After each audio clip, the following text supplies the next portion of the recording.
Where do you get tolerance? Yani ainishtui. Oh, not surprised anymore. Oh, no, me, in terms of surprising, no.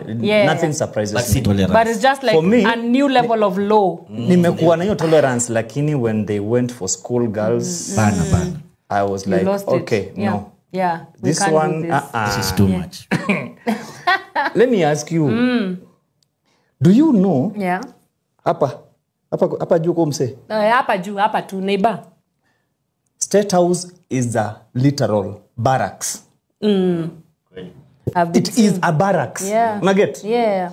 Wewe, unajua sisi tunachanganga ile so ndio tulipe wochi moja.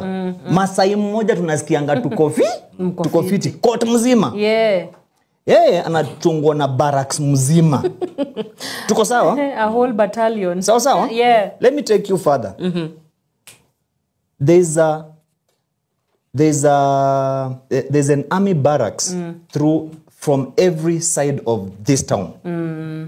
From the north, there's an army barracks. From the south, from the east, and the DOD is at the central of it, next to the State House. Yes.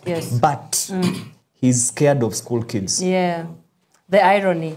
And by the way, if you do not know what we are talking about, which at this point it's hard to say that you do not know, so there was a clampdown of Butere Girls High School, and yet again, it's not the first time that they have been cracked down by the government because of the National Drama Festivals. So Cleophas Malala akafanya kitu yake pale Echoes of War, which was supposed to show yesterday at the Nakuru. It's happening at the National Drama Festival. But your serikali ni nani?